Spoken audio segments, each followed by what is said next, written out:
हो मान्छ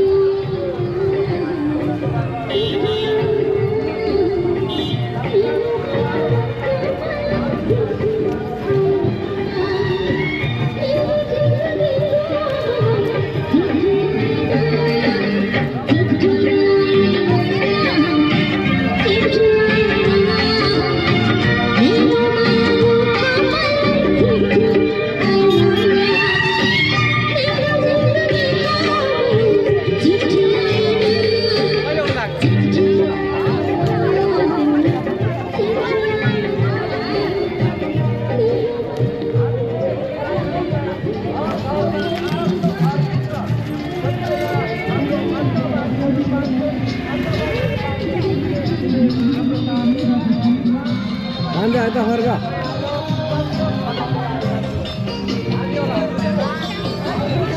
Itu yang buat sasuk di mana ada. Anda itu anda gari itu. Hari mana?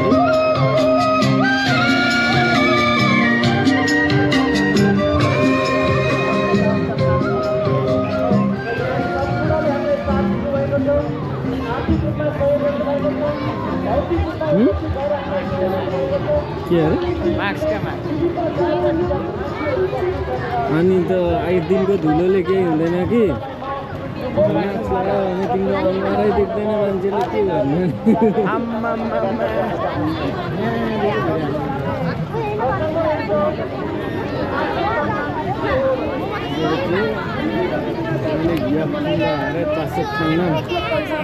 लाम डाक्लु सेवारु विश्व लिम्बू दीपक लिम्बू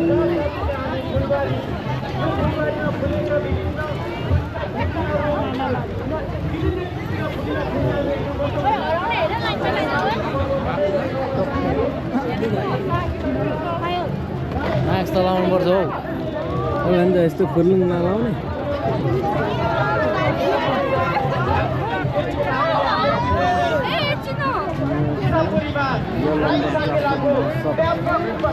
आउजी रहेछ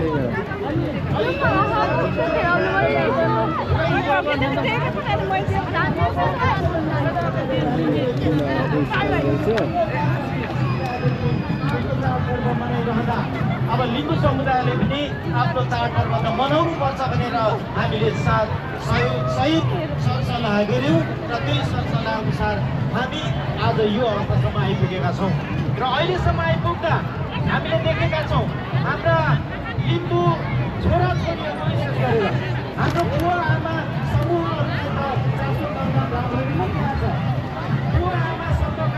समूहले हाम्रो वेशभूषा हाम्रो गरगहना लत्ता कपडाहरू लगाएर उहाँहरूले आफूलाई लिम्बूको राम्रो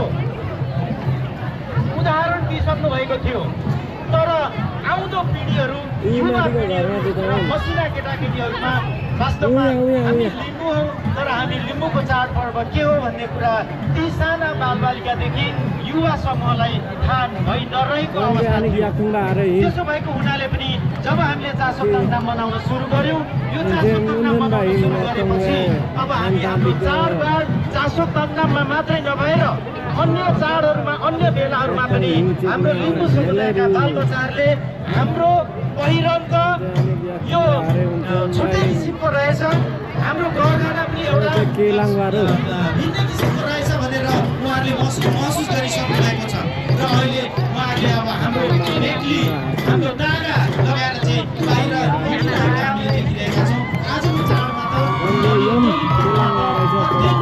सबै धेरै जसो हाम्रा लिम्बू समुदायका र लिम्बू समुदाय मात्रै म भन्दिनँ गैर लिम्बू समुदायका हाम्रा आदरणीय मित्रहरूले पनि लिम्बूको पहिरनमा सजेर आउनुभएको छ यो हाम्रो गौरवको कुरा हो हामी गर्व गर्छौँ हामीले हाम्रो संस्कृति हाम्रो संस्कारलाई भुलेर गएका छैनौँ अब यो संस्कार र संस्कृतिलाई अझ परिष्कृत गर्दै विकसित गर्दै प्रवर्धन गर्दै हामी लैजान्छौँ भन्ने कुरा म यहाँ राख्न चाहन्छु प्रत्येक चाडमा प्रत्येक उधौली पर्वमा चासो तन्नाम के हो भन्ने कुराको व्याख्या त हुँदै आइरहेकै छ तैपनि मैले आज यहाँलाई थोरै चासो तन्नाम के हो भन्ने कुरा म यहाँ थोरै प्रश्न पार्न चाहन्छु सबैलाई थाहा छ चासो भनेको न्वागी हामीले चासोकलाई नुहागी भनेर पूजा गर्ने गर्छौँ। तर यो चासोक तङ्नाम कहिलेबाट सुरु भयो भन्ने कुरा त हामीलाई इतिहासमा यकिन छैन। कहिलेबाट हामीले चढाउन मनाउन सुरु गर्यौँ भन्ने कुरा यकिन त छैन। मलाई लाग्छ नेपालमा भन्दा पहिला विदेशबाट नै यो चासोकलाई पर्वको रूपमा तङ्नामको रूपमा मनाउँदै आइरहेको हो कि भन्ने मलाई लाग्छ। किनभने युकेमा किरात याकुम चुङलुङले अत्यन्तै हर्षोल्लासका साथ मनाएको हामीले युट्युबहरूमा देख्छौँ। त्यसै गरी इजरायलमा, हङकङमा लगायतका अन्य देशहरूमा हामीले देख्यौँ चासोकलाई तङ्नामको रूपमा पर्वको रूपमा मनाइरहेको हामीले देख्यौँ। तर यो चासोक कहिलेबाट कसरी सुरु भयो भन्ने कुरा एउटा मुन्धुममा सानो कुरा उल्लेख छ। उक्त उल्लेख भएको कुरालाई म यहाँहरू समक्ष राख्न चाहन्छु।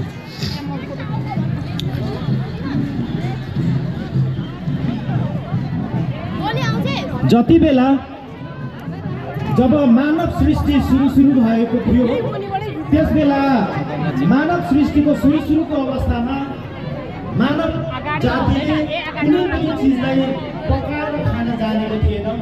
त्यति मात्रै नभएर मानव जातिले सृष्टिकालमा कन्दमूलहरू भनेको माटो जमिनदेखि मुनि रहेको चिजबिजहरू मात्रै उसले खनेर खाने गर्दथ्यो अरे। पछि गएर जब कन्दमूलहरू काँचै खान थाले, काँचै खाँदाखेरि त्यति बेलाका सम्पूर्ण सृष्टिमा रहेका मानव जातिहरूलाई विभिन्न किसिमको रोग व्याधिहरू लाग्यो। मानिसहरू कुपोषणका शिकार हुन पुगे। त्यसो भइसकेपछि हाम्रो याकुम्बाहरूको लिम्बूहरूको आदिम पुरुष जसलाई हामीले सेवा याथाङ भनेका छौँ, सेवा याथाङले चाहिँ अब हामी सम्पूर्ण मानव जातिलाई चाहिँ कुपोषण लाग्यो, रोग व्याधिले सतायो। अब यो कुपोषण र रोग व्याधिहरूबाट बस्नको लागि अब हामीले चाहिँ केही अन्न बालीहरू हामीलाई चाहिन्छ भनेर उनै सर्वशक्तिमान तागेरा निवाबु माङलाई चाहिँ आग्रह गरेर प्रार्थना गरेर केही अन्न बाली बिउको माग गर्नुभयो। तागेरा निवाबु माङले पनि युवा माङले पनि खुसी भएर अब केही अन्न बालीहरू चाहिँ दिएको कुरा हाम्रो मुन्धुममा उल्लेख छ। ती दिएको जति पनि अन्न बालीहरू थिए त्यसमा पेना, माङदक, पारामा त्यति बेलाको तुङ्ग्री लगायतका अन्न बालीको बिउ चाहिँ तागेरा निवाबु माङले त्यति बेलाका लिम्बूका आदिम पुर्खालाई दिएको र सावा याथाङका चेली शिवेर याकुम्बाले चाहिँ काठको खन्ती, काठको उखुने बनाएर भस्मे फाँडेर अनि त्यो बिउ बिजन चाहिँ छरेको भन्ने हाम्रो लिम्बू मुन्धुममा उल्लेख छ।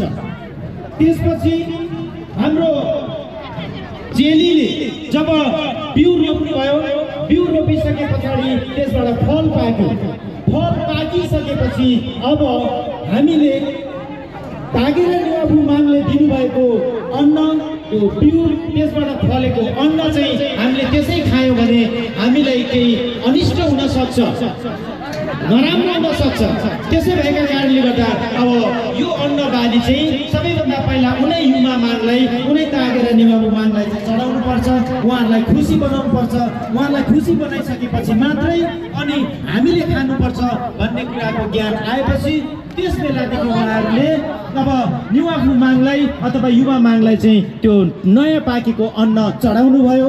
त्यो चढाउने क्रियालाई चाहिँ हामी चासोक भन्छौँ अथवा त्यो अन्नलाई हामी चासोक भन्छौँ र त्यो चढाउने क्रिया जुन अहिले हामी गरिरहेका छौँ त्यसलाई पर्वको रूपमा मनाउने भएका कारणले गर्दा त्यसलाई हामी चासोक तङ्नाम भनेर मनाउने गर्छौँ। प्रत्येक वर्ष हामी चासोक तङ्नाम मनाउँदै आइरहेका छौँ।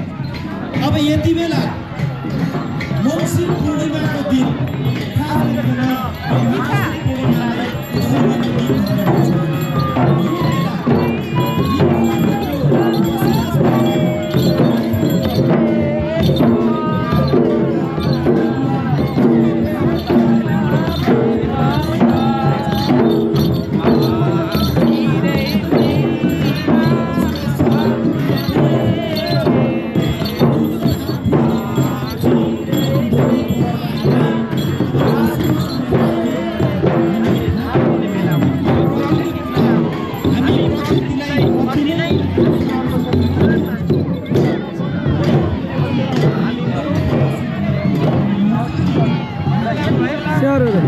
कति बेला आएको हाम्रो तलमुनि पाहाडमा के छ भनेदेखि हिमाली भेगतिर जहाँ चाहिँ गोठहरूलाई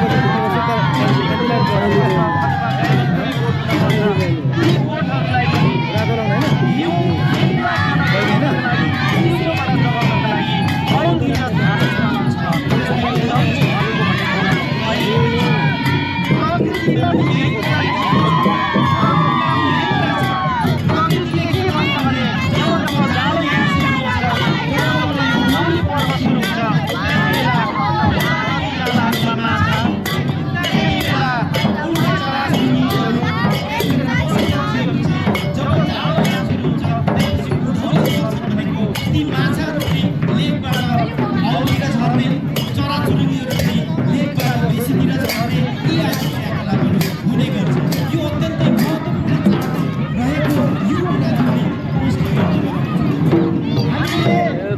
सुदेको चासोतङ नाम्बो आज चाहिँ हामी यहाँ पुगेर आएका छौँ एकदम रमणीय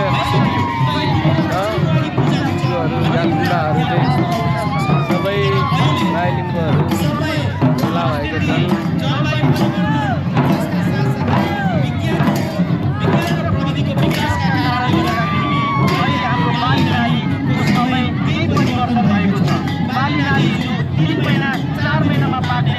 आज 2 महिनामा पाक्न थालेको छ पहाडतिर 9 महिनामा मात्रै पाक्ने मकै आज 3 महिनामा मकै पाकिसक्छ यो समय जलवायु परिवर्तन लगायतका विभिन्न कारणहरूले गर्दा हाम्रो बाली डाली पाक्ने समय र हामीले मकै पर्व मनाउने समयमा केही परिवर्तन भएको छ त्यही कारणले गर्दाखेरि आज हामी केही ढिला गरेर यो चासो पर्व हामीले मनाइरहेका छौँ र यो सम्पूर्ण यो पर्वमा